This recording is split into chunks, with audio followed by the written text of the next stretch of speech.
levantando o morto. Jesus agora, ele dá vida ao morto. O aleijado agora ele anda, né? O aleijado agora o surdo agora ele ouve, porque foi para isso que Jesus veio. Ele diz assim, ó, e o Espírito do Senhor é sobre mim, pois que me ungiu para evangelizar os pobres, enviou-me a curar os quebrantados de coração, a pregoar a liberdade aos cativos, a dar vista aos cegos, a pôr em liberdade os oprimidos, a anunciar o ano aceitável do Senhor. Jesus vem fazendo essas maravilhas, curando, libertando, salvando o homem, libertando da opressão maligna.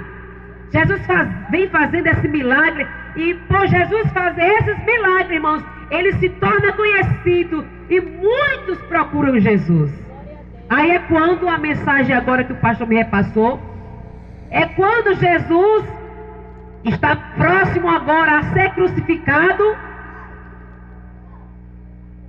Os gregos se aproximam do Senhor porque ele quer ver Jesus. Porque os gregos ouviram falar de um Jesus que estavam fazendo milagres. Irmão, esse Jesus que estava lá é o mesmo Jesus que está aqui. O mesmo Jesus que curou lá é o mesmo Jesus que cura aqui. O mesmo Jesus que libertou lá, ele está aqui para libertar. Aleluia, louvado seja o nome do Senhor Jesus, porque ele é vivo. Aleluia, o mesmo Jesus que curou o coxo, que levantou o homem da tumba fria, que deu vida a Lázaro. Esse Jesus, irmãos, ele não mudou, ele permanece fazendo os mesmos milagres, irmãos. Aleluia, louvado seja o nome do Senhor. Mas você pode questionar, e por que nós não vemos? Se Jesus ainda continua fazendo esses milagres, por que nós não presenciamos, irmãos, esse milagre que Jesus fazia lá?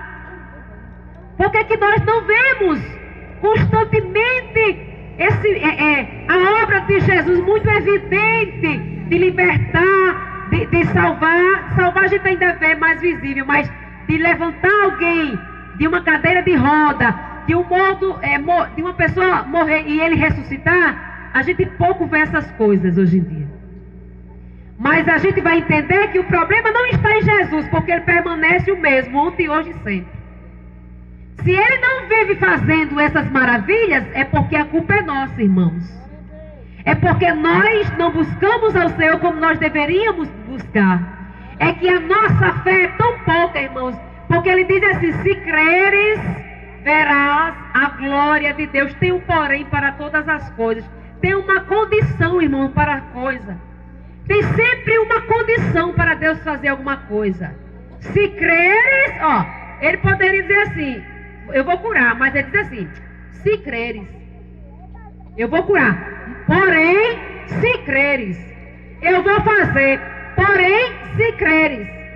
Porque muitas vezes, irmãos, nós enfrentamos dificuldades, enfermidades, adversidades, vendavais, e nós não cremos muito. Nós cremos até o vento vir. Quando o vento vem, a nossa fé, se é de aumentar, ela diminui, não é? É o contrário. Quando a tempestade vem, é para aumentar a nossa fé, para o Senhor fazer o milagre. Mas não, quando nós estamos caminhando, aí quando a tempestade vem, a gente recua, irmãos. É assim, ó. A gente vai, marcha. Aí quando a tempestade bate na nossa porta, a gente faz assim, ó. A gente recua. A gente afasta. A gente entendeu? A fé começa a esfriar. A gente começa a não crer que Jesus vai fazer na nossa vida. A gente crê até que pode fazer na vida de alguém. Mas na nossa vida a gente não acredita, irmãos.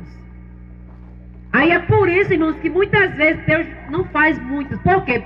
Outro detalhe é que a gente não vive, muitas vezes, o povo não vive em uma vida de obediência e busca ao Senhor.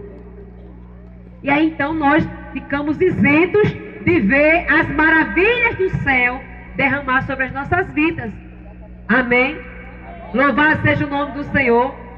Mas, como eu estava falando, irmãos, aqueles gregos se aproximam e dizem assim, olha, Felipe, nós certamente ouvimos falar de Jesus, que ele está fazendo muitos milagres. Nós queremos ver ele. Dá para você, dá para nos chamar? Nós queremos ver Jesus. Dá para chamar? Porque quem eram os gregos, irmãos? Esses gregos eram gentios, eram pessoas que não eram judeus, mas que atraiu. Jesus atraiu aos gregos. Jesus atraiu um povo que não era da linhagem judia, que é considerado como os gentios. Nós éramos considerados como gentios.